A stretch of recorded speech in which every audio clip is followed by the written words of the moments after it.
మన ప్రభువును రక్షకుడునైన యేసుక్రీస్తు వారి పరిశుద్ధ నామంలో మీ అందరికీ కూడా శుభములు కలుగును గాక. దేవుని మహాప్రేమను బట్టి కృపను బట్టి గత వారమంతా తన సజీవ రెక్కల క్రింద భద్రపరిచి కాచి కాపాడి సంరక్షించిన దేవునికి మహిమ కలుగును గాక.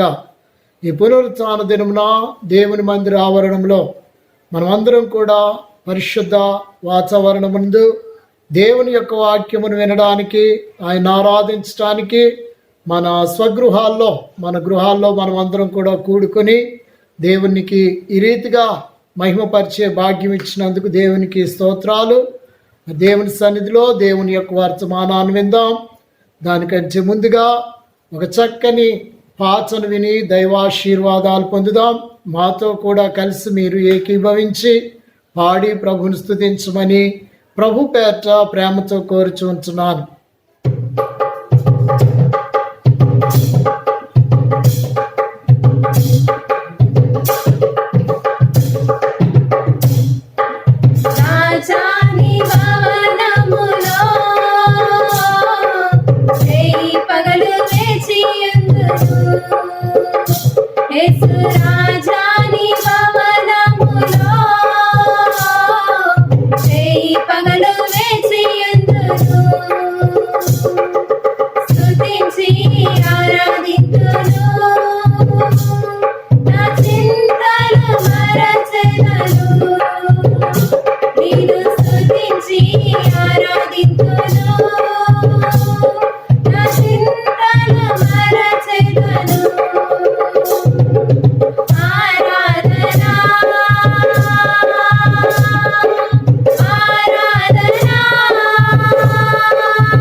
Ah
సర్వకృపానిధియగు దేవుని సన్నిధిని నిత్యము సంతోషము సుఖములు మన జీవితాల్లో కలుగునుగాక.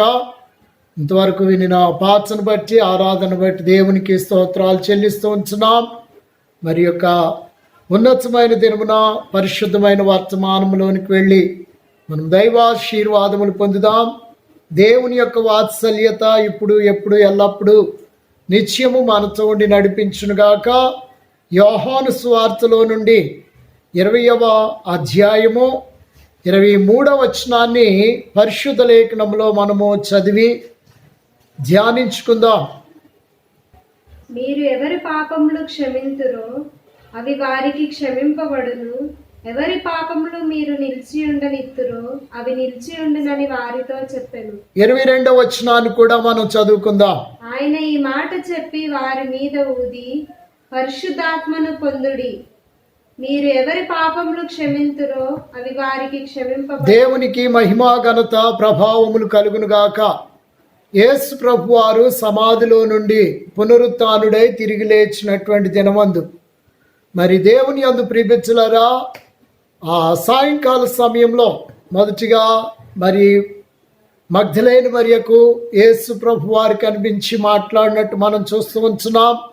మరి సాయంకాల సమయంలో ఎమ్మాయి మార్గంలో మరి ఇద్దరు శిష్యులు మరి యేసు ప్రభు వారి గురించి జరిగిన సంఘటనల గురించి మాట్లాడుకుంటూ వెళుతున్నప్పుడు మరి అక్కడ వారితో కూడా నడిచి మాట్లాడినటువంటి విషయాన్ని మనం చూస్తూ ఉంచున్నాం. ఆ తర్వాత ఒక గదిలో ఉన్నటువంటి శిష్యుల యొద్దకు యేసు ప్రభు వారు వెళ్ళి వారి మధ్యను నిలిచినటువంటి మాటను మనం చూస్తూ ఉంచున్నాం. ఎప్పుడైతే మరి వారి మధ్య నిలిచి ఉన్నాడో వారందరూ కూడా భయభ్రాంతులకు గురి అయినటువంటి పరిస్థితిని ఇప్పుడు యేసు ప్రభు వారు మీకు సమాధానము కలుగునుగాక అని చెప్పి తాను పునరుత్థానుడై లేచినటువంటి సంగతిని, అలాగే ఆయన గాయములను వారికి కనుపరిచినటువంటి విధానాన్ని మనం చూస్తూ ఉంచున్నాం. దేవుని యందు ప్రియబిడ్డలారా, అటువంటి సమయంలో యేసు ప్రభు వారు వారిని సమాధానం కలుగునుగాక అని చెప్పి దీవించి దేవుని యొక్క కృపలో వారి మీద ఊది పరిశుద్ధాత్మను పొందుడి అనేటువంటి మాట వారితో సెలవిచ్చినటువంటి విధానాన్ని మనం చూస్తూ ఉంచున్నాం. దేవుని ప్రియ జనాంగమా, ఈ వాక్యాన్ని మనం ఒకసారి చాలా జాగ్రత్తగా జ్ఞాపకం చేసుకోవాలి. ఈ దినములు చాలా భయంకరమైనటువంటి దినాలు. ప్రపంచమంతా కూడా భయాందోళనతోనూ వేదనతోనూ దుఃఖముతో భయంకరమైనటువంటి రోగముతో వైరస్కు భయపడి ఎవరి ఇళ్లలో వాళ్లే సొచ్చుకొని పోయి గత నెల 15 దినాలుగా ఎవరు కూడా బయటికి రాలేనటువంటి పరిస్థితులు మనం చూస్తూ ఉంచున్నాం. యావత్తు ప్రపంచము కూడా లాక్డౌన్లో ఉంటున్నటువంటి పరిస్థితులను మనం చూస్తూ ఉంచున్నాం. దానిని గురించినటువంటి అనేకమైన వాక్యాలు మరి ప్రవక్తల ద్వారా దేవుడు ముందుగానే తెలియపరిచాడు. ఎక్కువగా మనం చూసినట్లయితే ఇర్మియా గ్రంథంలో చూస్తూ ఉంచున్నాం. అనేకమైనటువంటి యొక్క పరిస్థితులను గురించి ఇర్మియా ద్వారా దేవుడు బయలుపరిచిన స్థితులను మనం చూస్తూ ఉంచున్నాం. దేవుని యందు ప్రియబిడ్డలారా, 2వ అధ్యాయం వచ్చేటప్పటికి మీరు ఎంత చేతులు కడుక్కొనినో అది నీ దగ్గర నుంచి వెళ్ళిపోదు అనేటువంటి విషయాలు, 14వ అధ్యాయం వచ్చేటప్పటికి తీరని రోగములు పుడతాయని చెప్పి అనేకమైనటువంటి మాటల ద్వారా హెచ్చరించారు. అవన్నీ కూడా ఈరోజు మనం కన్నులారా చూస్తూ ఉంచున్నాం, చెవులారా వింటూ ఉంచున్నాం.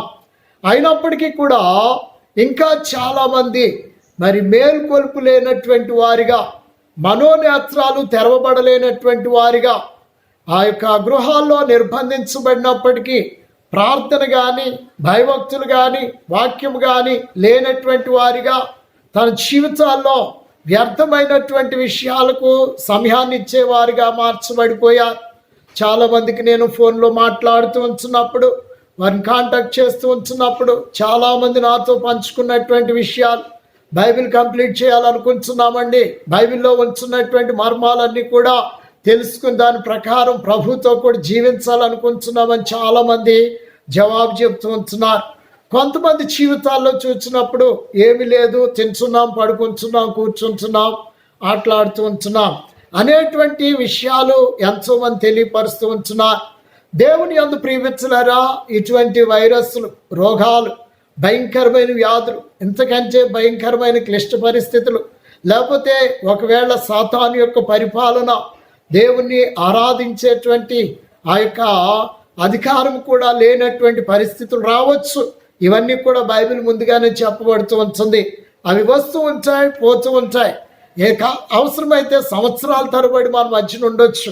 వాటిని గురించి భయపడటం కాదు కానీ, వాటిని గురించి బాధపడటం, దుఃఖపడటం కాదు కానీ, ఈ సమయంలో దేవుని సన్నిధిలో దేవుని యొక్క వాక్య ప్రకారము నేను నా జీవితంలో నడుస్తూ ఉంటున్నానా, దేవుడిచ్చినటువంటి వాక్యములన్నీ నా జీవితంలో నెరవేరుతున్నాయా లేదా, ఒకవేళ ఈ దినం ప్రభు వస్తే నా పరిస్థితి ఏంటి, నా కుటుంబం యొక్క పరిస్థితి ఏంటి, ఎత్తబడే గుంపులో నేను ఉంచానా లేదా, నేను పరిశుద్ధాత్మను పొందుకొని ఉన్నానా, నేను రక్షణను పొందుకొని ఉన్నానా, నేను ఎత్తబడి గుంపులో ఉండడానికి సరైనటువంటి ఆ యొక్క మనస్సు స్థిరపరచబడి ఉందా, సరి అయినటువంటి మార్గంలో నేను ఉన్నానా లేదా అనేటువంటి విషయము వాక్యముల ద్వారా పరిశుద్ధులందరూ కూడా సిద్ధపడవలసినటువంటి బాధ్యత మన మీద ఉంటుంది. దేవుని యందు ప్రియమిత్రులారా, మరి యోహాను సువార్త 20వ అధ్యాయము 22వ వచనంలో మనం చూసినప్పుడు ఆయన గదిలోనికి వెళ్ళి నేను సమాధానం పొందుడు అని చెప్పి వారితో మాట్లాడిన తర్వాత యేసు ప్రభు వారికి ఇచ్చినటువంటి ఒక ఉన్నతమైనటువంటి ఆ యొక్క వాగ్దానము ఏమిటి అంటే, ఈ మాట చెప్పి వారి మీద ఊది అనే విషయాన్ని మనం చూస్తూ ఉంటున్నాం. దేవుని యందు ప్రియమిత్రులారా, మనము బైబిల్ వాక్యం పరిశుద్ధాత్మ విషయాన్ని గమనించినప్పుడు యేసు ప్రభు వారు 40 దినాలు భూమి మీద మరి సంచరించినట్లు, అనేక మంది కనబడినట్లు, ఆ తర్వాత ఆయన ఆరోహణమై మరి వారందరి మధ్యలో నుంచి వేరుపరచబడినటువంటి వాడే తండ్రి రాజ్యానికి వెళ్ళినట్లు చూస్తూ ఉంటున్నాం.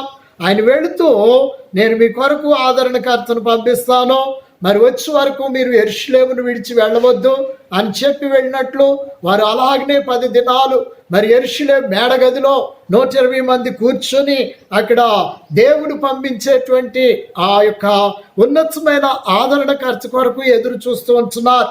అటువంటి దినముల్లో 10 దినములప్పుడు లేక పెంతెకోస్తు దినమునందు పరిశుద్ధాత్మ వారి మీద కృమ్మరించబడినట్లు, వారు అన్య భాషలతో మాట్లాడినట్లు, వారు ఎంతగానో మరి దేవుని యొక్క అనుభూతిని, ఆత్మానుభూతిని అనుభవించినటువంటి వారిగా వారి యొక్క మాటల్లో మనం చూడగలుగుతూ ఉంటున్నాం. దేవుని యందు ప్రియమిత్రులారా, అయితే ఆ మొట్టమొదటిసారిగా పరిశుద్ధాత్ముడు భూమి మీదకి పర్మనెంట్గా దిగి వచ్చినటువంటి ఆ పెంతెకోస్తు దినాన్ని మనం చూస్తూ ఉంటున్నాం.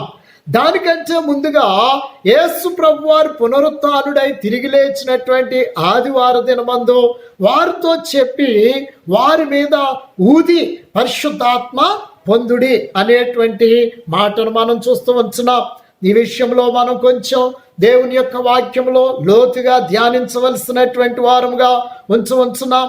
దేవుని యందు ప్రియమిత్రులారా, ప్రభు అయిన యేసుక్రీస్తు వారు మరి సిలువ వేయబడి ఆ సిలువకు ముందు శిష్యులతో చేసినటువంటి ఆఖరు ఉపదేశమును వారు తిరిగి జన్మింపచేసే పరిశుద్ధాత్ముడిని వారు పొందుతారని మాట ఇచ్చినటువంటి పరిస్థితిని మనం చూస్తూ ఉంటున్నాం. యోహాను సువార్త 14వ అధ్యాయం 17వ వచనాన్ని మనం ఒకసారి చదువుకున్నట్లయితే ప్రభు అయిన యేసుక్రీస్తు వారు మరి సిలువ వేయబడేటువంటి ముందు వారితో చెప్పిన ఉపదేశాన్ని మనం ఇక్కడ చూడగలుగుతున్నాం. 14వ అధ్యాయం 17వ వచనం. లోకము ఆయనను చూడదు, ఆయనను ఎరుగదు గనుక ఆయనను పొందనేరదు. మీరు ఆయనను ఎరుగుదురు, ఆయన మీతో కూడా నివసించును, మీలో ఉండును. దేవునికి మహిమ కలుగును గాక. యేసు ప్రభు వారు లోకము ఆయనను మరి దేవుని సన్నిధిలో గుర్తించదు, ఆయనతో ఉండదనే ఒక మాట మనం ఇక్కడ చూస్తూ ఉంటున్నప్పుడు ఆయన మీతో కూడా నివసించును లేకపోతే మీలో ఉండును అనేటువంటి విషయాన్ని యేసు ప్రభు వారు వాగ్దాన పూర్వకముగా ఇక్కడ తెలియపరిచినటువంటి విషయాన్ని మనం చూస్తూ ఉంటున్నాం. దేవుని యందు ప్రియమిత్రులారా, ఆయన మీలో ఉండును, మీతో కూడా ఉంటాడు అని చెప్పి ఆ యొక్క 14వ అధ్యాయము ఆ వచనాలు మనం 17వ వచనాన్ని చూసినప్పుడు సిలువకు ముందు శిష్యులతో చెప్పినటువంటి మాటను మనం చూస్తున్నాం. ఆ తరువాత మరి 20వ అధ్యాయం 22వ వచనంలో పునరుత్థాన జీవమును ప్రస్తావన ఉన్నదనేటువంటి విషయంలో యేసు ప్రభు వారు వారి మీద ఊది మీరు పరిశుద్ధాత్మను పొందుడి అనేటువంటి మాట సెలవిస్తున్నటువంటి విషయాన్ని మనం ఇక్కడ చూస్తూ ఉంటున్నాం. దేవుని యందు ప్రియమిత్రులారా, మరి దేవుని సన్నిధిలో మరి పెంతెకోస్తు దినమున పరిశుద్ధాత్మ పొందడానికి, లేకపోతే పరిశుద్ధాత్మ వారి మీద అభిషేకించబడడానికి, పరిశుద్ధాత్మ వారి మీద కృమ్మరించబడడానికి, అంతేకాకుండా ఈ మొదటి ఆదివారం వారి మీద ఊది మీరు పరిశుద్ధాత్మను పొందుడి అనడానికి ఒక ఉన్నతమైన వ్యత్యాసాన్ని, భేదాన్ని మనం అక్కడ చూస్తూ ఉంటున్నాం. దేవుని యందు ప్రియమిత్రులారా, యేసు ప్రభు వారు నరావతారిగా ఈ లోకానికి వచ్చి వారిని ఏర్పాటు చేసుకున్నాడు. దేవుని సన్నిధిలో మరి మొట్టమొదటిగా ఆదిలో ఆదామును చూసినప్పుడు దేవుని యొక్క వాక్యం తేటగా మనకు తెలియపరచబడుతున్నటువంటి విషయాన్ని మనం చూస్తూ ఉంటున్నాం. ఆదికాండము 2వ అధ్యాయము 7వ వచనములో దేవుని యొక్క వాక్యం మనకి ఇక్కడ సెలవిస్తూ ఉంటున్నటువంటి మాటను మనం చూస్తూ ఉంటున్నాం. దేవుడైన యెహోవా నేలమంటితో నరుని నిర్మించి వాని నాసికారంధ్రములలో జీవవాయువును ఊదగా నరుడు జీవాత్మ ఆయను. దేవుడు నేలమట్టితో ఆదామును నిర్మించినప్పుడు, మనిషిని నిర్మించినప్పుడు ఆయన ఆదాము యొక్క నాసికారంధ్రములో జీవవాయువును ఊదగా నరుడు జీవాత్మ ఆయను అనే విషయాన్ని మనం చూస్తూ ఉంటున్నాం. నరుని చేసినప్పుడు, నరుని నిర్మించినప్పుడు నేల మట్టితో ఆయన ఒక బొమ్మను చేశాడు. దేవుని పోలికగా ఒక బొమ్మను చేశాడు. ఆయన రూపంలో ఒక ఉన్నతమైనటువంటి ఆ మట్టి బొమ్మను చేసి రోజు కూడా వచ్చి ఆ రూపాన్ని చూచి ఆయన సంతోషించలేదు, ఆయన మురిసిపోలేదు, ఆయన ఉన్నతంగా ఆనందించలేదు. దేవుని యందు ప్రియమిత్రులారా, ఆయన చేసినటువంటి ఒక ఉన్నతమైన కార్యాన్ని మనం ఇక్కడ చూడగలుగుతూ ఉంటున్నాం. దేవుని యందు ప్రియమిత్రులారా, ఆయన పోలికగా ఉన్నటువంటి రూపాన్ని చూసి సంతోషించటము కాదు, కానీ ఆయన వలె నడవాలి, ఆయన వలె జీవము కలిగి ఉండాలి, ఆయన వలె గొప్ప కార్యాలు చేయాలని చెప్పి దేవుడు ఆ యొక్క ఆదాము యొక్క నాసికారంధ్రంలో జీవవాయువును ఊదగా నరుడు జీవాత్మ అయినట్లు మనం చూస్తూ ఉంటున్నాం. దేవుని యందు ప్రియమిత్రులారా, ఆ యొక్క జీవాన్ని పొందుకున్నటువంటి విషయాన్ని మనం చూస్తూ ఉంటున్నాం. ఈరోజు మరి శిష్యుల మీద యేసు ప్రభు వారు ఊది జీవాత్మ పొందుడి, ఆత్మను పొందుడి అనేటువంటి మాట మనం చూస్తూ ఉంటున్నాం. నేటి వరకు ఆ యొక్క నరావతారిగా మనుష్యుల జీవితంతో ఉంచినటువంటి యేసు ప్రభు వారు పునరుత్థానపు శక్తి, పునరుత్థానపు జీవము, పునరుత్థాన నూతన జీవమును వారిలో ఊదినటువంటి విషయాన్ని ఇక్కడ, అంటే పునర్జీవము లేకపోతే తిరిగి జన్మించటం, నూతన ఆత్మ అనేటువంటిది వారి మీద ఊదినటువంటి విషయాన్ని మనం ప్రత్యేకముగా గమనించవలసినటువంటి వారముగా ఉంచున్నాం. దేవుని సన్నిధిలో దేవుని యందు ప్రియమిత్రులారా, ఆ యొక్క పాత నిబంధన గ్రంథాల్లో మనం చూసినప్పుడు ఈ ఆత్మ యొక్క ఆ ఉనికి అనేక చోట్ల మనకు కనబడుతున్నటువంటి విషయాలు కూడా మనం చూస్తూ ఉంటున్నాం.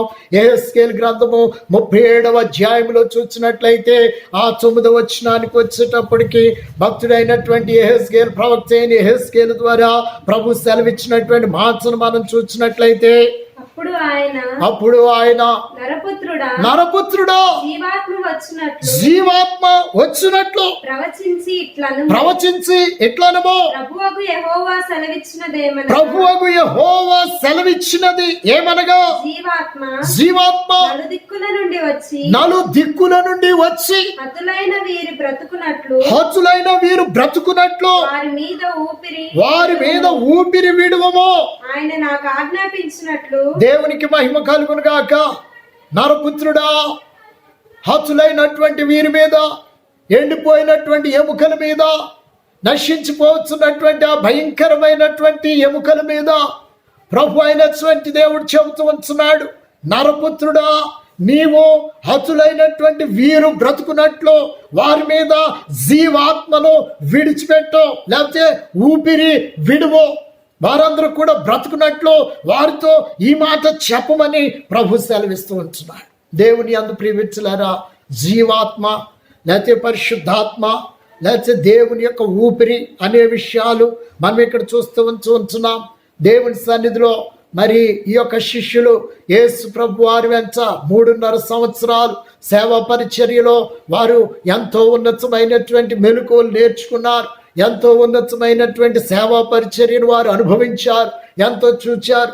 అయినప్పటికీ కూడా యేసు ప్రభు వారు చనిపోయినప్పుడు వారు భయభ్రాంతులై ఒక ఇంటికి లేకపోతే ఒక రూముకి పరిమితమైపోయి ఎక్కడా కూడా బయట తిరగకుండా, ఎక్కడా బయటకు రాకుండా వారు భయముతోనూ భయాందోళనతోనూ ఉక్కిరి బిక్కిరి అయిపోయి దేవుని యొక్క స్వార్థను గురించి మర్చిపోయి, పునరుత్థాన జీవముని గురించి మర్చిపోయి, ఆయన యొక్క స్వార్థను విడిచిపెట్టి భయభ్రాంతులైనటువంటి సమయంలో తిరిగి నూతనమైనటువంటి ఆత్మ, నూతనమైనటువంటి ఊపిరి, నూతనమైన పునరుత్థాన శక్తిని వారి మీద ఊదినటువంటి పరిస్థితిని మనం చూస్తూ ఉంటున్నాం.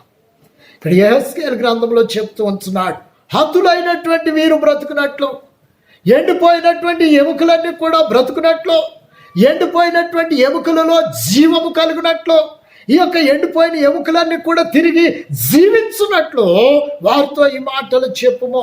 జీవ వాయువును ఊదినప్పుడు దేవుని యందు ప్రియమిత్రులారా వారు ఆ యొక్క జీవాత్మ పొందినటువంటి వారిగా ఆ యొక్క ఊపిరి వారి మీద విడిచినప్పుడు దేవుని యందు ప్రియమిత్రులారా ఆ ఎముకలన్నీ కూడా బ్రతికినటువంటి విషయాన్ని మనం ఇక్కడ చూస్తూ ఉంటున్నాం. ఒక గొప్ప సైన్యముగా దేవుడు వారిని మార్చినటువంటి విషయాన్ని మనం చూస్తూ ఉంటున్నాం.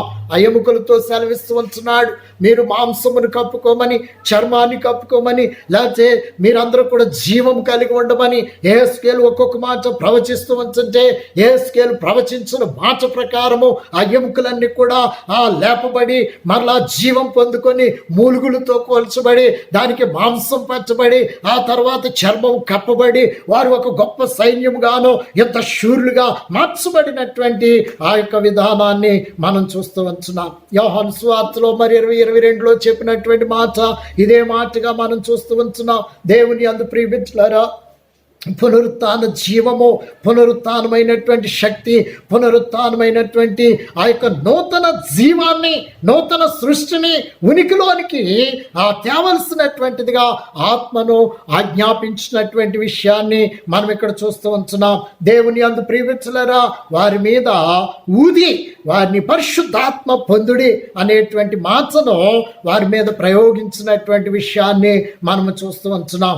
దేవుని యందు ప్రియమిత్రులారా మరి దేవుని సన్నిధిలో యేసుక్రీస్తు వారు మరి శిష్యుల్లో ఆత్మ సంబంధమైన జీవమును ఊదినప్పుడు వారు నూతన సృష్టిగా అయ్యి ఉన్నారు, నూతన ఆత్మగా మార్చబడినటువంటి పరిస్థితి మనం చూస్తూ ఉంటున్నాం. దేవుని యందు ప్రియమిత్రులారా పునరుత్థానం ద్వారా యేసు జీవింపచేసి ఆత్మగా ఆయన సిద్ధపడినటువంటి విషయాన్ని కొరింథీయులకు రాసిన పత్రికలో మనం చూస్తున్నాం. 1 కొరింథీయులకు రాసిన పత్రిక 15వ అధ్యాయం 45వ వచనాన్ని ఒకసారి మనం చూసినట్లయితే, ఇందు విషయమై ఆదాము అను మొదటి మనుష్యుడు జీవించు ప్రాణి ఆయనని వ్రాయబడి ఉన్నది.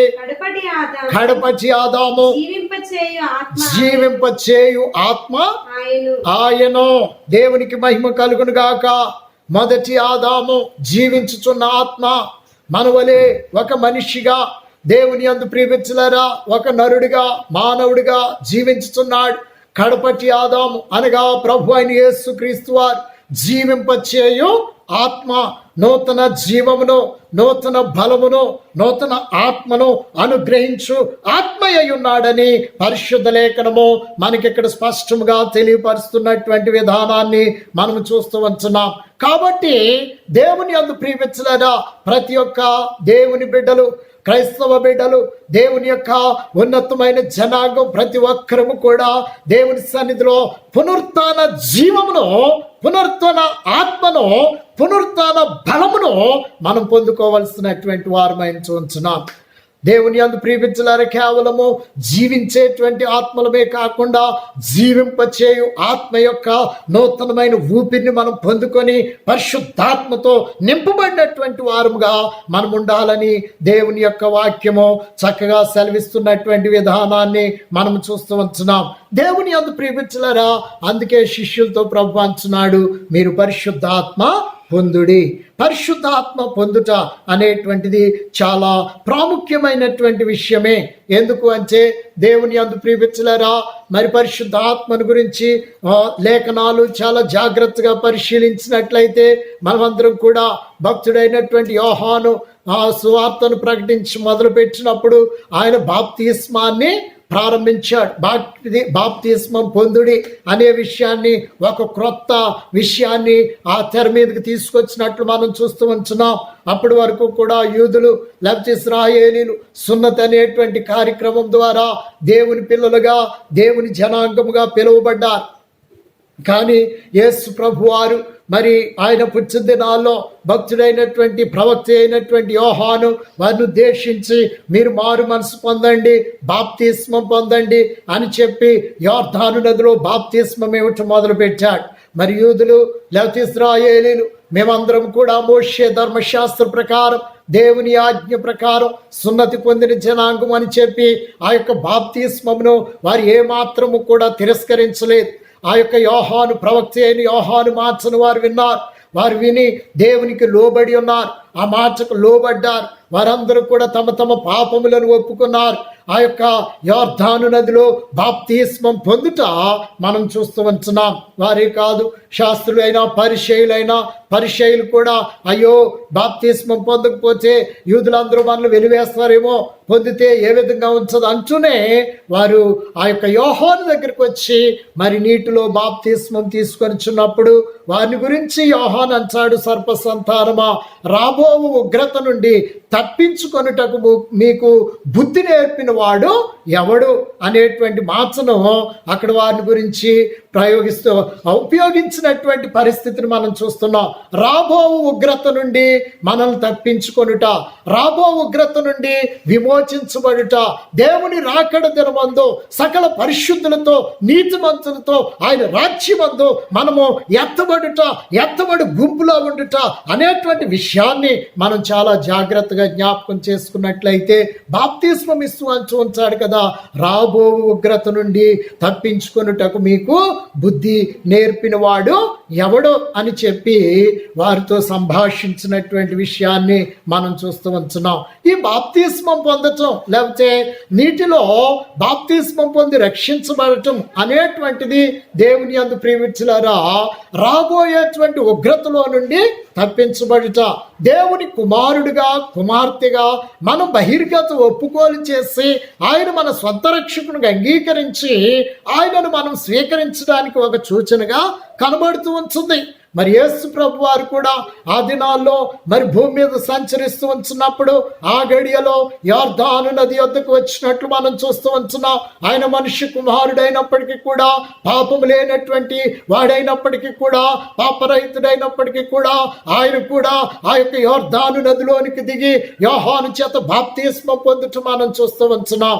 దేవుని యందు ప్రియమిత్రులారా, ఆయన బాప్తిస్మం పొంది మరి వెలుపలికి వచ్చేటప్పుడు ఆ యొక్క ఆకాశము నుండి మరి ఒక స్వరం కూడా వినబడుతూ ఉండేట్టు మనం చూస్తున్నాం.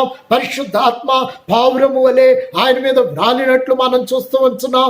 దేవుని యందు ప్రియమిత్రులారా, యేసు ప్రభు వారు పరిశుద్ధాత్మతో నింపబడడానికి మరి ఆ యొక్క బాప్తిస్మము మొట్టమొదటిగా మనం చూసినప్పుడు ఆ యొక్క యూదుల ఆచారముల ప్రకారము లేకపోతే ఇశ్రాయేలు యొక్క ఆచార ప్రకారము 8వ దినాన యేసు ప్రభు వారిని కూడా మందిరంలోనికి తీసుకుని వెళ్ళారు. ఆయన కూడా సున్నతి పొందినటువంటి స్థితిని మనం చూస్తున్నాం. అక్కడితో పరిపూర్ణపరచబడలేదు. కానీ 30 సంవత్సరాలు వచ్చినప్పుడు ఆయన తమ ఆ యొక్క పాపములు ఒప్పుకొని బాప్తిస్మం పొందండి అని చెప్పిన యోహాను దగ్గరికి వచ్చి ఆయన కూడా నీటి బాప్తిస్మం పొందినట్లు మనం చూస్తూ ఉంటున్నాం. అక్కడితో ఆగలేదు. దేవుని యందు ప్రియమిత్రులారా, పరిశుద్ధాత్మ ఆయన మీద కృమ్మరించబడుట, పావురము వలె ఆయన మీదకి దిగి వచ్చట అనే విషయాన్ని మనం చూస్తూ ఉంటున్నాం. పరిశుద్ధాత్మ అనేటువంటిది కూడా ఒక బాప్తిస్మంగా దేవుని యొక్క వాక్యం మనకు తెలియపరచబడినటువంటి విధానాన్ని మనం చూస్తూ ఉంటున్నాం. ఎందుకంటే ఆ మత్తయి సువార్తలోనే 3వ అధ్యాయంలో ఆ భక్తుడైన యోహాను బాప్తిస్మం ఇస్తూ చెప్తూ ఉన్నాడు కదా, నేను మారు మనస్సు నిమిత్తము నీళ్లలో మీకు బాప్తిస్మం ఇస్తున్నాను. అయితే నా వెనుక వచ్చుచున్నవాడు నాకంటే శక్తిమంతుడు, ఆయన చెప్పులు మోయుటకైనను నేను పాత్రుడను కాను, ఆయన పరిశుద్ధాత్మలోను అగ్నితోను మీకు బాప్తిస్మము ఇచ్చును. ఆయన చేట ఆయన చేతిలో ఉంది. ఆయన తన కళ్ళమును బాగుగా శుభ్రము చేసి గోధుమలను పొట్టులో పోసి ఆరని అగ్నితో పొట్టును కాల్చివేయనని వారితో చెప్పాను. దేవుని యందు ప్రియమిత్రులారా, లేఖనము స్పష్టంగా ఇక్కడ తెలియపరచబడుతుంది. యోహాను ఇచ్చినటువంటి బాప్తిస్మము మనం పరిశీలన చేసినట్లయితే, మారు మనస్సు నిమిత్తము నేను మీకు నీళ్లలో బాప్తిస్మము ఇస్తూ ఉన్నాను అని చెప్తూ ఉంటున్నాడు. చాలా చక్కగా క్లారిటీగా చెప్పాడు. మారు మనస్సు నిమిత్తము నేను మీకు బాప్తిస్మం ఇస్తున్నాను నీళ్లలో. అయితే నా వెనక వచ్చేవాడు నాకంటే శక్తిమంతుడు, అతడి చెప్పులు వారు మోయడానికి కూడా నేను అర్హుడను కాను, యోగ్యుడను కాను. ఆయన పరిశుద్ధాత్మలోను అగ్నిలోను మీకు బాప్తిస్మం ఇచ్చినని చెప్పి మరి ఇంకొక వర్తమానాన్ని అక్కడ పరిచయం చేస్తున్నటువంటి విధానాన్ని మనం చూస్తూ ఉంటున్నాం. ఈరోజు యావత్తు క్రైస్తవ లోకము మరి గమనించినట్లయితే, దేవుని యందు ప్రియ జనాంగమా, నిజముగా వారు బాప్తిస్మం పొంది నీటి బాప్తిస్మం పొంది వారు అక్కడితో ఆ పరిపూర్ణులైపోయినట్లు మేము పరిశుద్ధాత్మను కూడా అనుభవించేస్తూ ఉంటున్నాం. మాలో పరిశుద్ధాత్మ అనేటువంటి ఆ యొక్క వరము లేకపోతే మాకు మార్పు ఎందుకు వస్తుంది? మేము బాప్తిస్మం ఎందుకు పొందుకుంటాం? మేము దేవుని మందిరానికి ఎందుకు వెళ్తాం? మేము ప్రార్థన ఎందుకు చేస్తామని చెప్పి చాలా జ్ఞానవంతులుగా మాట్లాడుతున్నటువంటి స్థితులను మనం చూస్తూ ఉంటున్నాం. దేవుని యందు ప్రియమిత్రులారా, లేకపోతే ఈ పరిశుద్ధాత్మ పొందుకోవటం అంటే ఇదేదో పెంతుకోస్తోళ్ళు బోధ, లేకపోతే పెంతుకోస్తోళ్ళు చెప్పేటువంటి ఆ యొక్క పిచ్చి ప్రేలాపనలు అని చెప్పి చాలా మంది కొట్టివేస్తున్నటువంటి పరిస్థితులను మనం చూస్తూ ఉంటున్నాం. దేవుని యందు ప్రియమిత్రులారా, ఈరోజు ప్రపంచంలో దేశాల్లో జరుగుతున్నటువంటి విపత్తులను మనం చూస్తున్నాం. వాటన్నిటిని చూసి భయపడుతూ ఉంటున్నాం. వాటన్నిటిని కూడా అయ్యో దుఃఖంతో వేదంతో తీసుకొంటున్నాం. ఈ విషయంలో ప్రభు వస్తే, లేకపోతే ప్రభు రాకడ సమీపమైతే మరి నేను పరిశుద్ధులతో కూడా దేవుని రాజ్యంలో ఉంచానా లేదా అనేటువంటి విషయం గురించి ఎవరు కూడా దాని గురించి ఆలోచించడం లేదు. బైబిల్ వర్తమానంలో చెప్పబడినట్లు నేను ఇంకా దేని విషయంలోనైనా అజ్ఞానముతో ఉంచున్నానా, ఏదైనా పాటించవలసింది చేయవలసింది ఉందా, లేకపోతే ఆగిపోయింది అనేటువంటిది మనమందరం కూడా సవరించుకొని జ్ఞాపకం చేసుకుని పరీక్షించుకొని పరిశోధించుకోవలసినటువంటి దినముగా ఈ లోకము ఉంచుంది. ఈ దినము ప్రత్యేకంగా పరిశుద్ధాత్మను గురించి ప్రభు మనతో సెలవిస్తున్నటువంటి విషయాలు మనం చాలా చక్కగా గమనిస్తూ ఉంటున్నాం. దేవుని యందు ప్రియమిత్రులారా, మారు మనసు పొందినప్పుడు మన బాప్తిస్మం మనం పొందుతున్నాం. అది నీటి బాప్తిస్మం వరకు పరిమితమవుతూ ఉంటుంది. అదే భక్తుడైనటువంటి ఆ యొక్క పౌలు కూడా అంచు ఉంచున్నాడు. ఎఫెసులో ఉన్నటువంటి ఆ యొక్క శిష్యులతో మాట్లాడుతూ ఉంచినప్పుడు, దేవుని యందు ప్రియమిత్రులారా, మీరు బాప్తిస్మం పొందినప్పుడు అనే విషయాన్ని జ్ఞాపకం చేస్తూ, ఎవరి ఆ బాప్తిస్మం ఏ బాప్తిస్మం పొందారు అంటున్నప్పుడు మేము యోహాను బాప్తిస్మమే పొంది ఉన్నాము అనేటువంటి మాట అక్కడ శిష్యులు జ్ఞాపకం చేస్తున్నారు. అపోస్తల కార్యాల్లో మనం చూసినప్పుడు దేవుని యందు ప్రియమిత్రులారా, అయితే మీరు యేసుక్రీస్తు నామములో బాప్తిస్మం పొందండి అనేటువంటి మాటను ప్రస్తావించాడు. ఇక్కడ ప్రస్తావించినప్పుడు దేవుని యందు ప్రియమిత్రులారా, 2 బాప్తిస్మాలు ఇక్కడ కనబడుతున్నాయి. ఒకటి యోహాను బాప్తిస్మము, 2 యేసుక్రీస్తు వారి యొక్క బాప్తిస్మము. అందునిమిత్తం చాలా మంది బోధకులు ఈరోజు ఏం చెప్తున్నారంటే, క్రీస్తు నామములో మాత్రమే బాప్తిస్మం పొందాలి, తండ్రి కుమార పరిశుద్ధాత్మ నామములో బాప్తిస్మం పొందటం అనేటువంటి తప్పు. అది క్రీస్తు బాప్తిస్మం అంటే యేసు నామంలో నీకు బాప్తిస్మం ఇస్తున్నానని చెప్పిన మాట ప్రకారమే బాప్తిస్మం పొందాలి తప్ప ఇంకొక బాప్తిస్మం పనికిరాదని ఉంటున్నారు. దేవుని యందు ప్రియమిత్రులారా, దేవుని యొక్క వాక్యము గూఢమైనటువంటిది. ఒక సహోదరి ఫోన్ చేసి అడిగినప్పుడు ఆమె ఈ యొక్క వాక్యాలు చదువుతున్నప్పుడు, అయ్యా మరి నేను క్రీస్తు నామంలోనే బాప్తీసం తీసుకున్నాను, మా పాస్టర్ గారు తండ్రి కుమార పరిశుద్ధాత్మ నామంలో బాప్తీసం తప్పు అంటున్నాడు, అది చేయొద్దంటున్నాడు, మరి నేను క్రీస్తు నామంలో బాప్తీసం పొందాను, ఈరోజు బైబిల్ చదువుతూ ఉంటుంటే అనేకమైన వాక్యాల ద్వారా ప్రభు నాతో మాట్లాడుతున్నాడు, మరి ఇప్పుడు నేను బాప్తీసం తీసుకున్న బాప్తీస్మము సరి అయినదా కాదా నాతో చెప్పండి అంటాం. దేవునికి మహిమ కలుగును గాక. దేవుని యందు ప్రియమిత్రులారా, లేఖనాలను పరిశోధించాలి, దేవుని యొక్క వాక్యాన్ని పరిశోధించాలి, వాక్య ప్రకారం మనం నడవాలి. మనకున్న మిడిమిడి జ్ఞానముతో, మనకున్న మిడిమిడి శక్తితో వాక్యాన్ని వక్రీకరించి వాక్యాలను పరిపూర్ణం చేసేసి మనం బోధించి మనం గ్రుడ్డి వాళ్ళమై అనేక మంది వారిని గ్రుడ్డి వారినిగా మనం చేయకూడదు. దేవుని పరిశుద్ధ లేఖన భాగంలో పౌలు స్పష్టంగా సెలవిస్తున్నాడు, అయితే మీరు యేసుక్రీస్తు నామంలో బాప్తిస్మం పొందండి అని చెప్తూ ఉంటున్నాడు. యేసుక్రీస్తు నామంలో బాప్తిస్మము, యోహాను నామంలో బాప్తిస్మము, ఈ రెండింటికి కూడా మనము తేడాను ఒకసారి గ్రహించాలి. ఆ యొక్క బాప్తిస్మం ఇచ్చి యోహాను, ఆయన కేవలము ఒక నరుడుగా మనం చూస్తూ ఉంటున్నాం, ఒక ప్రవక్తగా మనం చూస్తున్నాం. అంటే ఈరోజు ఒక దైవజనుడు, అంటే దైవజనుడు ఒక్కొక్కడి పేరున ఒక్కొక్క బాప్తిస్మం లేదు, కానీ ఎవరిచ్చినా యేసుక్రీస్తు నామంలో నా తండ్రి కుమార పరిశుద్ధాత్మ నామంలో బాప్తిస్మం ఇస్తూ ఉంటున్నా. దేవుని యందు ప్రియమిత్రులారా, చాలా మందికి వచ్చే డౌట్ కూడా ఇదే ఉంటుంది, అయ్యా యేసుక్రీస్తు నామంలో బాప్తిస్మం అని బైబిల్లో 2-3 చోట్ల వ్రాయబడి ఉందండి, తండ్రి కుమార పరిశుద్ధాత్మ నామంలో ఎమ్మని ఒకేసారి యేసు ప్రభు వారు చెప్పాడు, మరి ఏది కరెక్ట్ అంటూ ఉంటారు. దేవుని యందు ప్రియమిత్రులారా, అంటే ఒక మాట 10-20 సార్లు చెప్తేనే కానీ మనకు ఆనదేమో అనుకుంటూ ఉంటున్నాను. దేవుని సన్నిధిలో మరి భక్తులు చెప్పిన మాటలు, యేసు ప్రభు వారు చెప్పిన మాటలకు చాలా మంది ఆ యొక్క వక్రీకరించి మాట్లాడుట కూడా మనం చూస్తూ ఉంటున్నాం. దేవుని సన్నిధిలో ఈ విషయంలో పరిశుద్ధాత్మ అనేటువంటి విషయం చాలా ప్రాముఖ్యమైనటువంటిది. యేసు ప్రభు వారు తన రాకడ దినమందు ఆయన సెలవిస్తున్నటువంటి మాటను చెప్తూ జ్ఞాపకం చేసుకున్నట్లయితే, నా ఆత్మ లేనివాడు నా వాడు కాదు.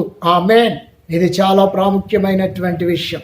దేవుని యందు ప్రియమిత్రులారా, ఏదో ఉద్రేకముతోనో లేకపోతే ఏదో స్వస్థత పొందామనో, దేవుడు అద్భుతాలు చేశాడనో, ఆశ్చర్యకార్యం చేశాడనో, మన ప్రక్కన ఉన్న పాస్టర్ గారికి ఫోన్ చేసి ఏదో విధంగా ఇబ్బంది పెట్టో లేకపోతే సామూహికంగాదో బాప్తిస్మం పొందవచ్చు, అక్కడితో నేను పరిపూర్ణుడు అయిపోయాను, పరలోక రాజ్యంలో నా పేరు వ్రాయబడి ఉంది అని మనం ఎప్పుడు కూడా నిర్ధారించుకోవటం కాదు. యేసు ప్రభు వారు ఆయన గురించి ఇక్కడ చెబుతున్నాడు, నా వెనుక వచ్చేవాడు నాకంటే శక్తివంతుడు అంటున్నాడు, అతడు పరిశుద్ధాత్మలోను అగ్నితో మీకు బాప్తిస్మం ఇచ్చును అనేటువంటి మాట మనం చూస్తున్నాం. పరిశుద్ధాత్మ బాప్తిస్మము, అగ్ని బాప్తిస్మము అనేటువంటిది యేసు క్రీస్తు ద్వారా మనకు రావాల్సిందే, కానీ మనుషుల ద్వారా మనకు సంభవించేది కాదు, వచ్చేటువంటిది కాదు. దేవుని యందు ప్రియమిత్రులారా, ఈ విషయాన్ని మనం చాలా జాగ్రత్తగా గమనించాలి. ఆ యొక్క లేఖన భాగ ప్రకారము పరిశుద్ధాత్మ బాప్తిస్మము, పరిశుద్ధాత్మ అభిషేకము, పరిశుద్ధాత్మ నింపుదల యేసు క్రీస్తు నుండి దిగి వచ్చినటువంటిదిగా మనం చూస్తూ ఉంటున్నాం. శిష్యులందరూ కూడా మేడగదిలో ఉంచున్నప్పుడు అపోస్తల కార్యాలు 1వ అధ్యాయం వచ్చేటప్పటికి ఆ వాక్యం సెలవిస్తున్నాడు, మేడగదిలో ఉంచినటువంటి పరిస్థితులు మనం చూస్తున్నాం. యేసు ప్రభు వారు వారికి చెప్పిన విధంగా వారితో పాటు 120 మంది అక్కడ ఉండటం మనం చూస్తూ ఉంటున్నాం. స్త్రీలు పురుషులు అక్కడ ఉండటం మనం చూస్తున్నాం. అటువంటి సమయంలో దేవుని యందు ప్రియమిత్రులారా, వారందరూ కూడా 10 దినములు వారందరూ కూడా ఆ యొక్క గదిలో ఉండి ఆ పరిశుద్ధాత్మ కొరకు ఎదురు చూస్తున్నటువంటి విషయాలు, పరిశుద్ధాత్మ పొందుకొనిటి కొరకు ఎదురు చూస్తున్నటువంటి విషయాలు మనం చూస్తూ ఉంటున్నప్పుడు, మరి దేవుని యందు ప్రియమిత్రులారా, పెంతెకోస్తు దినమున ఒక గొప్ప శబ్దము, గాలి వంటి శబ్దం వచ్చి వారు ఉన్నటువంటి ఇల్లంతా కూడా నింపబడినట్లు మనం చూస్తూ ఉంటున్నాం. దేవుని యందు ప్రియమిత్రులారా, వారున్నంత ఇల్లంతా కూడా నింపబడుట, వారందరూ మనోనేత్రాలు తెరవబడుట మనం చూస్తూ ఉంటున్నాం. ఒక క్రొత్త అనుభూతి సేవా జీవితంలో వారు చూస్తూ ఉంటున్నారు. 3.5 సంవత్సరాల్లో ఎప్పుడు కూడా యేసు ప్రభుత్వం ఉన్నప్పుడు ఇటువంటి అనుభూతి వారు పొందుకోలేకపోవచ్చు, వారు అనుభవించలేకపోవచ్చు. ఈరోజు ఒక గొప్ప అనుభూతిని వారు చూస్తూ ఉంటున్నారు. వారి మనోనేత్రములు తెరవబడి ఆకాశము తెరవబడి చూస్తున్నారు. ఆకాశము నుండి ఆ యొక్క అగ్ని చీల్చబడిన నాలుకలుగా ఒక్కొక్కరి మీదకి దిగివచ్చుట వారు చూస్తూ ఉంటున్నారు. 120 మంది ఒకేసారి ఆత్మ వారి మీద కృమ్మరించబడ్డారు. వారందరి యొక్క నాలుకలు సడలించబడ్డారు. వారందరూ కూడా ఆత్మాభిషేకంతో నింపబడినటువంటి వారై వారు అన్య భాషలతో మాట్లాడుతున్న విషయాన్ని మనం చూస్తూ ఉంటున్నాం. అది ఒక గొప్ప ఉన్నతమైనటువంటి పరిశుద్ధాత్మ అనుభూతిని మనము ఇక్కడ చూడగలుగుతూ ఉంటున్నాం. మొట్టమొదటిగా దేవుని యందు ప్రియమిత్రులారా, దేవుని సన్నిధిలో వారు పొందుకొనిచున్నటువంటి నూతనమైన అనుభూతిని మనం ఇక్కడ చూడగలుగుతూ ఉంటున్నాం. వారి జీవితంలో ఒక నూతన అధ్యాయాన్ని వారు చూస్తూ ఉంటున్నారు. వారందరూ కూడా ఆత్మపూర్ణులై అన్య భాషలతో మాట్లాడుట, ఆ శబ్దము మరి ఎంతో దూరము వినబడి వారందరూ కూడా అక్కడికి చేరుకొని ఉన్నట్లు మనం చూస్తూ ఉంటున్నాం. దాదాపు కొన్ని వేల మంది ఉదయకాల సమయంలో అక్కడికి వచ్చేసారు. అక్కడికి వచ్చేదంతా కూడా చూస్తూ ఉంటున్నారు. ఏమిటి ఇంత పొద్దున్నే వీళ్ళు త్రాగి మత్తులైపోయారా అని చూస్తూ ఉంటున్నప్పుడు వారి మధ్యలో నుండి పేతురు లేచి వారు పొందుకున్న అనుభూతిని గురించి, పరిశుద్ధాత్మ అనుభూతిని గురించి వారితో పంచుకొని ఉంటున్నప్పుడు యేసు ప్రభు వారు సిలువ వేయబడిన పరిస్థితిని గురించి చెబుతూ ఉన్నటువంటి విషయాలు మనం చూస్తూ ఉంటున్నాం. నిజంగా యేసు ప్రభు వారు చనిపోయి తిరిగి లేచి మరి పునరుత్థానుడై వెళ్ళిపోయిన తర్వాత మరి ప్రత్యేకంగా ఈ యొక్క పేతురు తన జీవితంలో మొట్టమొదటిసారిగా ఒక గొప్ప ప్రసంగాన్ని, గొప్ప బోధను ఆ యొక్క చేసినటువంటి సమయంగా మనం చూస్తూ ఉంటున్నాం. ఆ దినమందు ఇంచుమించు 3,000 మంది మరి బాప్తిస్మం పొందినటువంటి విషయాన్ని కూడా మనం చూస్తూ ఉంటున్నాం. దేవుని యందు ప్రియమిత్రులారా, ఆత్మతో నింపబడినటువంటి ప్రసంగం, పరిశుద్ధాత్మ పూర్ణతతో నింపబడినటువంటి ప్రసంగం మనం చూస్తూ ఉంటున్నాం. ప్రభు యొక్క ఆత్మ పేతురులో ఉండి అనేక మందితో మాట్లాడుట, ఆత్మ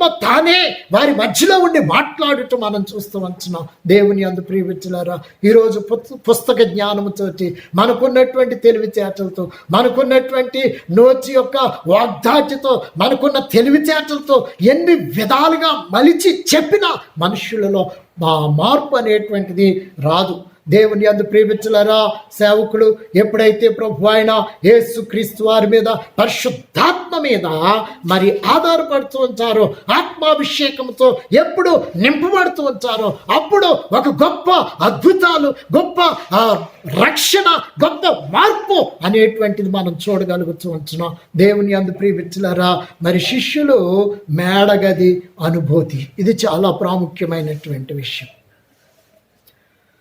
పరిచర్యలో, సేవా జీవితంలో,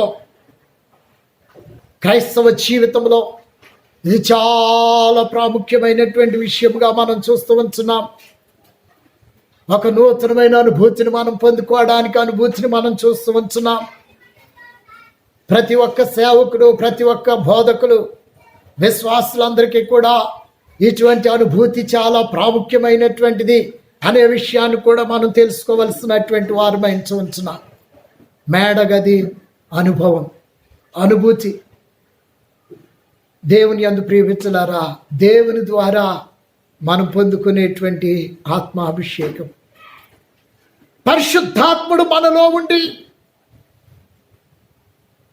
ఉండి బోధించుట, మనలో ఉండి అనేకమైన అద్భుత కార్యములు చేయుట అనేటువంటి అనుభూతి మనకు చాలా ప్రాముఖ్యమైనటువంటి విషయం. ఈరోజు చాలా బిజీ షెడ్యూల్ అయిపోతూ ఉంటుంది. ఆదివారం ప్రార్థనకు రావడానికి కూడా ఏదో హడావిడిగా 2 చెంబులు నీళ్లు పోసుకుని పరిగెత్తుకొచ్చేసి వెళ్ళిపోయే వాళ్ళు కూడా ఉన్నారు. తెలియనటువంటి బిజీ షెడ్యూల్, ఈ విధమైన గందరగోళ మనస్సుతో, ఆత్మతో ఎలా మనం ఆరాధించగలం, దేవుని స్వరము ఎలా వినగలం, దేవుని ఆత్మని ఎలా పొందుకోగలం, దేవుని సమయాన్ని దేవుని కేటాయించాలి. దేవుని సన్నిధి దగ్గర మొర్ర పెట్టుట మనం నేర్చుకోవాలి. నిరీక్షణతో ఓపిక కలిగి చూచుట నేర్చుకోవాలి. ఏదైనా ఒక ఆత్మకార్యం, అద్భుత కార్యం మన జీవితంలో జరగాలంటే కనిపెట్టుట, నిరీక్షణ కలిగి ఉండుట. దేవుని యందు ప్రియమిత్రులారా, అబ్రహాముకు దేవుడు వాగ్దానం చేశాడు, నీ సంతానాన్ని నిష్క్రేణువుల వలె వర్ధిల్ల చేస్తానన్నాడు, నేను నిన్ను ఆశీర్వదిస్తానని చెప్పాడు. దేవుని యొక్క మాట నెరవేర్పు కొరకు, ఆయన వాగ్దానం నెరవేర్పు కొరకు అబ్రహాము నిజముగా 25 సంవత్సరాలు నిరీక్షణతో, ఓపికతో కనిపెట్టాడు. ఏమాత్రము కూడా లోకబంధకాల్లో పడిపోలేదు. నాతో మాట్లాడిన దేవుడు నన్ను మోసం చేస్తున్నాడు, ఇన్ని సంవత్సరాల ఇన్ని దినాలని చెప్పి ఆయన నుండి ఆ వెనుకకు వెళ్ళిపోలేదు. దేవుడు ప్రత్యక్షమైనప్పుడు ఏ ప్రాంతానికి వెళ్ళమంటే ఆ ప్రాంతానికి వెళ్ళాడు, ఎక్కడ నివసించమంటే అక్కడ నివసించాడు, ఏది చేయమంటే అది చేశాడు. దేవుని యందు ప్రియమిత్రులారా, నిజముగా దేవుని యొక్క ఆశీర్వాదాన్ని పొందుకున్నాడు. విశ్వాసులకు తండ్రిగా పేరు ప్రతిష్టతలు పొందినటువంటి వాడిగా ఈరోజు యావత్ క్రైస్తవ లోకానికి తండ్రిగా ఉన్నట్లు మనం చూస్తూ ఉంటున్నాం. ఆనాడు యేసు ప్రభు వారు సంచరిస్తున్నప్పుడు పరిచయులు కానీ ఇంకా మత బోధకులు కానీ అంటున్నారు, మేము అబ్రహాము సంతానము, అబ్రహాము మాకు తండ్రి అంటూ ఉంటున్నారు. ఈరోజు విశ్వాసులందరికీ తండ్రిగా, విశ్వాసములకు ఒక ఉన్నతమైన ఆధారముగా భక్తుడైనటువంటి అబ్రహామును మనం చూస్తూ ఉంటున్నాం. యేసు ప్రభు వారు కూడా వారికి వాగ్దానం చేశారు, నేను పంపించుతున్న ఆదరణకర్తను మీ దగ్గరకు వచ్చే వరకు మీరు ఇక్కడే ఉండండి అని. వారు ఒక పూట, ఒక రోజు, ఒక గంట, ఒక 2 రోజులు ఉండలేదు, దాదాపు 10 దినములు వారు కనిపెట్టారు. వారు నా కదలక దేవుని సన్నిధిలో స్తుతియాగం చేస్తూ ఉన్నారు, ఆయనను ఆరాధిస్తూ ఉన్నారు, ఆయన ప్రార్థిస్తూ ఉన్నారు, ఆయన ఎంత కనిపెడుతూ ఉంటున్నారు. 10 దినములప్పుడు యేసు ప్రభు వారు వారి మీదకి ఆదరణకర్తను, పరిశుద్ధాత్మను పంపించినటువంటి విధానాన్ని మనం చూస్తూ ఉంటున్నాం. ఈరోజు నీవు ఆత్మను పొందాలంటే, పరిశుద్ధాత్మతో నింపబడాలంటే, ఆత్మాభిషేకము నీ మీద కృమ్మరించబడాలంటే, ఆత్మ కార్యములు నీ యొద్ద జరగాలంటే ప్రభు అయిన యేసు క్రీస్తు గారి పాదముల యొద్ద, ఆయన మందిరావరణములో ఆయన ఇచ్చు బహుమానము కొరకు, ఆయన ఇచ్చేటువంటి ఆత్మాభిషేకము కొరకు నీవు కనిపెట్టాలి, నిరీక్షణ కలిగి ఉండాలి. అది మనుషుల ద్వారా కలిగేటువంటిది కాదు, మనుషుల యొక్క ఉనికి ద్వారా, బలము ద్వారా, శక్తి ద్వారా నీ మీదకి వచ్చేటువంటిది కాదు. అది ప్రభు యొద్ద నుండి వచ్చేటువంటి దేవుని యొక్క ఆత్మయ ఎంతో ఉంటున్నది. దేవుని యందు ప్రియమిత్రులారా, ఈ రోజుల్లో చాలామంది నేను చేయి వేస్తే పరిశుద్ధ ఆత్మతో పొందుకుంటారు, లేకపోతే నేను చేయి వేసి ప్రార్థన చేస్తే పడిపోతారు, లేకపోతే గిలగిలా కొట్టుకుంటున్నారు. దేవుని యందు ప్రియమిత్రులారా, అనేక మంది అనేకమైనటువంటి వ్యర్థమైన మాటల చేత, వ్యర్థమైనటువంటి ఆ యొక్క ఉపదేశముల చేత మనుష్యులను బాధిస్తున్నారు, వారిని తప్పుద్రోవ పట్టిస్తూ ఉంటున్నారు. దేవుని యందు ప్రియమిత్రులారా, పరిశుద్ధాత్మ కృమ్మరింపు అనేటువంటిది మనుష్యుల యొద్ద నుండి మనకు కలిగేటువంటిది కాదు. ఒకవేళ దేవుని యొక్క ఆత్మ మనల్ని సంధించాలంటే ప్రభు మాట చొప్పున మన దగ్గరికి దైవచరులు వచ్చి అభిషేకించాలి. దేవుని యందు ప్రియమిత్రులారా, అది ప్రభు ద్వారా కలిగేటువంటిది. అందుకే భక్తుడైనటువంటి యోహాను ఇక్కడ స్పష్టంగా చెప్పేశాడు, నా వెనక వచ్చేవాడు పరిశుద్ధాత్మలోను అగ్నితోను మీకు బాప్తిస్మం ఇచ్చును. ప్రభు అయిన యేసుక్రీస్తు వారు కూడా అంటున్నాడు, నా ఆత్మ లేనివాడు నా వాడు కాదు. కాబట్టి పరిశుద్ధాత్మ బాప్తిస్మం దేవుని సన్నిధిలో అపోస్తుల కార్యములు 1వ అధ్యాయంలో చెబుతున్నాడు. ఇప్పుడు నీటి బాప్తిస్మం పొందినటువంటి మీరు, నీటిలో బాప్తిస్మం పొందినటువంటి మీరు కొద్ది దినములలోగా పరిశుద్ధాత్మలో బాప్తిస్మము పొందుదురనిను. ఆమేన్. దేవుని పరిశుద్ధ లేఖనం స్పష్టంగా సెలవిస్తున్నాడు. యోహాను నీళ్లతో బాప్తిస్మం ఇచ్చెను గాని, యోహాను నీళ్లతో బాప్తిస్మం ఇచ్చెను గాని కొద్ది దినములలోగా మీరు పరిశుద్ధాత్మలో బాప్తిస్మము పొందుదురని అనెను. ఆమేన్. నీటిలో బాప్తిస్మం పొందినటువంటి మనందరం కూడా పరిశుద్ధాత్మలో బాప్తిస్మము పొందుకోవాలి, పరిశుద్ధాత్మలో ఆనందాన్ని అనుభవించాలి, పరిశుద్ధాత్మ అభిషేకాన్ని మనం అనుభవించాలి. దేవుని యందు ప్రియమిత్రులారా, మరి ప్రభు రాకడ సమీపించబడుతూ ఉంచును. ఆయన త్వరగా రాబోతూ ఉంటున్నాడు. లేఖనాలన్నీ కూడా నెరవేరుతూ ఉంటున్నాయి. దేవుని యొక్క వాక్యము నెరవేరుతూ ఉంటుంది. ఎక్కడ చూసినా కూడా మరి ప్రతి విధమైనటువంటి శాస్త్రజ్ఞులు కానీ సైంటిస్టులు అందరూ కూడా యేసు ప్రభు వారు చెప్పిన మాటల మీద వారందరూ కూడా గురి వంచి ఈరోజు ప్రతి ఒక్కదాన్ని జాగ్రత్తగా వారు చూస్తూ ఉంచున్నారు దేవుని సన్నిధిలో. దేవుని అందు ప్రియబిడ్డలారా, కాబట్టి మనకు లోటై ఉన్నటువంటిది పరిశుద్ధాత్మాభిషేకము. పునరుత్థానుడే తిరిగి లేచిన తరువాత 10 దినములు అంటే 40 దినాలు ఆయన భూమి మీద సంచరించాడు. ఆయన ఆరోహణమైన తరువాత 10 దినములలో వారి మీదకి పరిశుద్ధాత్మ కృమ్మరించబడింది. అంటే పెంతుకోస్తు దినము. దేవుని అందు ప్రియబిడ్డలారా, ఈ మే నెలలో మనకు పెంతుకోస్తు ఆదివారం వస్తూ ఉంటుంది.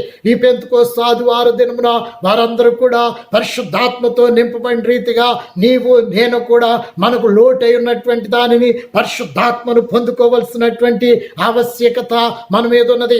దేవుని యందు ప్రియబిడ్డలారా, యోధా పత్రికలో మనం చూసినప్పుడు ఆత్మ లేని వారు భేదములు పుట్టిస్తున్నారనే మాటను మనం చదువుతున్నాం.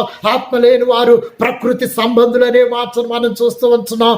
ప్రకృతి సంబంధులై భేదములు కలిగించి భేదములు పుట్టించి ఒకరితో ఒకరు విరోధ భావములను పుట్టిస్తున్నటువంటి విషయాలు మనం చూస్తున్నాం. ఈరోజు సంఘాల్లో భేదములు, క్రైస్తవులలో భేదములు. అయ్యో నీ యొక్క డినామినేషన్ నా డినామినేషన్ అంటూ, లేకపోతే నీ సంఘం నా సంఘం, నీ కాపరి నా కాపరి అని చెప్పు అనేక విధములైన డాక్ట్రిన్స్ తో అనేక మంది కొట్లాడుతున్న విషయాలను మనం చూస్తూ ఉంటున్నాం. దీనంతటి కారణం పరిశుద్ధాత్మాభిషేకం లేకపోవచ్చా, పరిశుద్ధాత్మతో నడిపింపు లేకపోవచ్చా, పరిశుద్ధాత్మను కృమ్మరించ ఆ యొక్క బడుట లేకపోవటం చేత, ఆత్మ పూర్ణులమై ఉండకపోవటం చేత దేవుడిచ్చినటువంటి మహా ఘనతను బట్టి, ఈ యొక్క మహా దినములను బట్టి దేవునికి స్తోత్రాలు చెల్లిస్తూ ఉంటున్నాను. ఈ లాక్డౌన్ దినములన్నీ కూడా యావత్తు సేవకులకు, యావత్తు క్రైస్తవ విశ్వాసులకు, ప్రతి ఒక్కరికి కూడా దేవుడిచ్చిన బహుమానముగా ఎంచుకొని దేవుని సన్నిధిలో మనమందరం మన ఇళ్లలో కూర్చొని మోకరించి ఉపవాసం ఉండి ప్రభు ఇచ్చేటువంటి ఆత్మ అభిషేకం కొరకు, పరిశుద్ధాత్మ బాప్తిస్మము కొరకు మనమందరం కూడా ఎదురు చూడవలసినటువంటి వారమైంచున్నాం. మరలా ప్రభు చిత్తమైతే మనం కలుసుకునే దినానికి ప్రతి ఒక్కరము కూడా పరిపూర్ణమై అనేకమైనటువంటి సాక్ష్యాలు, అనేకమైన ఆత్మీయ అనుభూతులు, అనేకమైన ఆత్మ మర్మాలతో ఒకరికొకరు సంతోషముతో చెప్పుకొనొచ్చు, ఒకరినొకరు బలపరుచుకొనొచ్చు, ఒకరి యందు ఒకరు సంతోషమైన సాక్ష్యములు కలిగి ఉండేటువంటి వారముగా మనం పరిశుద్ధాత్మను అనుభవించవలసినటువంటి వారముగా ఉంచున్నాం. దేవుని ప్రియ జనాంగమా, కాబట్టి అంచె దినములు అపాయకరమైన దినాలు, ప్రభు రాకడ దినాల్లో మనలో మనం సిద్ధపడి, మనలను మనం సిద్ధపరచుకొని మన ఇంటి వారిని సిద్ధపరుస్తూ, మన దేశం కొరకు ప్రార్థన చేస్తూ, రక్షణ లేక నలిగిపోతున్న మన దేశం, అయ్యో 130 కోట్ల మంది ఉంటున్నటువంటి భారతదేశంలో రక్షణ కరువైపోయిన స్థితిలో ఉంచింది. వారి మారు మనసు పొందాలి, బాప్తిస్మం పొందాలి, పరిశుద్ధాత్మను అనుభవించాలి, దేవుని రాకడ కొరకు సిద్ధపడాలి, దేవుని రాకడ దినమందు ఎత్తబడాలి. దాని కొరకు నీవు నేను కూడా ఒక గొప్ప ఉన్నతమైన ఆ యొక్క పాత్రలుగా, ఆయుధములుగా, రక్షణ అందించే వారముగా మార్చబడాలి. ప్రార్థనా జీవితంతో ముందుకు సాగుదాం. దేవుని యందు ప్రియబిడ్డలారా, ప్రభు వస్తున్నాడు, ప్రభు రాకడ వస్తూ ఉంటున్నది. నా ఆత్మ లేనివాడు నా వాడు కాదు అంటున్నాడు. కాబట్టి దేవుని యొక్క ఆత్మను పొందినటువంటి వారమే, ఆత్మలో సంతోషించినటువంటి వారమే, ఆత్మ మనల్లో పరిపూర్ణపరచుకొలది అనేక విషయాల్లో మనం ఎదుగుతూ దైవాశీర్వాదాలు పొందుదాం. ఆత్మ యొక్క మర్మములను మరి యొక్క వాక్యంలో మనం చూసుకుందాం. ఆత్మీయ ఎదుగుదల కొరకు మరి ఒకసారి మనం ధ్యానించుకుందాం. దేవుని సన్నిధిలో ప్రార్థన చేసుకుందాం. ఎక్కడ ఉన్న వారు అక్కడే మీ గృహాల్లో మోకరించండి. అందరూ కూడా ప్రార్థన చేద్దాం. దయచేసి మీ చేతులు ప్రభు చేర్చపరచండి. మనకు కరువుగా ఉంచున్నది, మనకు లోటుగా ఉంచున్నది, మనం ఇంతవరకు అనుభవించలేనటువంటిది, మనం రుచి చూడలేనటువంటి పరిశుద్ధాత్మను మన మీద కృమ్మరించడానికి ప్రభు సిద్ధపడుతున్నారు, ఇష్టపడుతూ ఉంటున్నారు. దేవుని యందు ప్రియబిడ్డలారా, నేను ఎప్పుడు బాప్తిసం పొందినప్పుడే ఆత్మను పొందుకున్నానని ఎవరు కూడా భ్రమపడవద్దు. అయ్యో నాలో ఆత్మ ఉంది కాబట్టి నేను పరిశుద్ధ ఆ యొక్క బాప్తిసం పొందుకున్నానని చెప్పి తప్పుడు బోధల వైపు తిరిగి ఎవరు కూడా అయ్యో జీవితాన్ని పాడు చేసుకోవద్దు.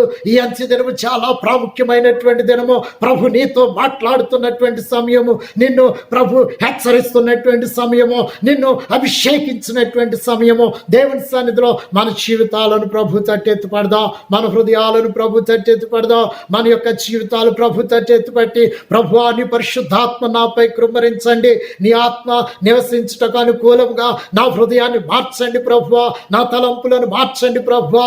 లోకము అయా దాని అడి ఆశలు అయా అదిగో తండ్రి గతించిపోవు కాలము ఆసన్నమైపోయింది ప్రభువా. నాలో పరిపూర్ణత లేదు, నాలో జీవం లేదని అయా దేవుని సన్నిధిని ఎదుట ఎవరైతే మోకరిస్తున్నారో వారందరి కొరకు నేను ప్రార్థన చేస్తూ ఉంచున్నాను. పరిపూర్ణతను మనం పొందుకుందాం, పరిశుద్ధతను మనం పొందుకుందాం, ఆత్మలో మనం తృప్తిపరచబడదాం. జీవాధిపతి అయిన దేవా నీకు వందనాలు. నీ ఎదుట మోకరిల్లిన ప్రతి ఒక్కరిని చేతికి అప్పగిస్తున్నాను అయ్యా. ఇదిగో నిన్ను ఆరాధిస్తున్న ప్రతి వారిని వైపు చేతి ఎత్తినటువంటి ప్రతి ఒక్కరి కొరకు ప్రార్థన చేస్తున్నాను. పరిశుద్ధాత్మ మా కొదువుగా ఉంచున్నది. ఆత్మ లేక అయ్యో శరీర బంధకాలతో ఉన్న వారు ఎంతో మంది ఉంచున్నారు, లోక బంధకాలతో ఉంచిన వారు ఉంచున్నారు. ప్రతి ఒక్కరి మీద ఆత్మను కృమ్మరించమని అడుగుతున్నాను. పరిశుద్ధాత్మ అభిషేకము, పరిశుద్ధాత్మ పూర్ణులైనటకు ప్రతి ఒక్కరిని ప్రభువా ఈ దినమందు అభిషేకించమని అడుగుతున్నాను. కరుణా వాత్సల్యతను బిడ్డల మీద కృమ్మరించండి. ఆత్మాభిషేకంతో నింపి వర్ధిల్ల చేసి నాయనా మా జీవితాలను నీ కొరకు వెలిగించమని అడుగుతున్నాను ప్రభువా. ఇదిగో తండ్రి దిన వర్తమానం విన్న ప్రతి బిడ్డను ఆశీర్వదిస్తూ దీవిస్తూ ఏ పునరుత్థాన దినమున ఆ ప్రభువా పరిశుద్ధాత్మ కొరకు సిద్ధపరచమని, ఇంకా అనేకుల నీ సన్నిధి వైపు నడిపించమని రానైన యేసుక్రీస్తు వారి పరిశుద్ధ నామమున మిక్కిలి వినయంతో బ్రతిమలాడి వేడుకొని ప్రార్థిస్తున్నాను పరమ తండ్రి, ఆమేన్. పరమ తండ్రి అయిన దేవుని ప్రేమయు, కుమారుడును రక్షకుడైన క్రీస్తు యేసు వారి కృప, పరిశుద్ధాత్ముని యొక్క నిత్యన్యోన్య సహవాసము, శాంతి సమాధానం సకల పరిశుద్ధులకును కుడివని బిడ్డలందరికీ ఈ పునరుత్థాన దినము నీ మందిరంలో తమ తమ గృహాల్లో నీ సన్నిధి యొక్క కాంతిని అనుభవిస్తున్న ప్రతి ఒక్కరి మీదను కృమ్మరించబడును గాక, దీవించబడును గాక. ఆమేన్, ఆమేన్, ఆమేన్. మీ అందరికీ కూడా వందనాలు. దేవుడు మిమ్మల్ని దీవించి ఆశీర్వదించునుగాక. మరి యొక్క వర్తమానం ద్వారా ప్రతి ఒక్కరూ బలం పొందాలని మరొకసారి మిమ్మల్ని కలుసుకునే దినం వరకు మా కొరకు, కుటుంబం కొరకు, సంఘం కొరకు ప్రార్థించండి. త్వరలో మిమ్మల్ని అందరినీ కూడా కలుసుకొని ఈ గొప్ప ఉన్నతమైన ఆరాధనలో పాల్పొందుదాం. దేవుడు మిమ్మల్ని దీవించి ఆశీర్వదించి గణపరచునుగాక. May God bless you all. మీ కొరకు మేము ప్రార్థన చేస్తున్నాం, మా కొరకు కూడా ప్రార్థించండి. God bless you.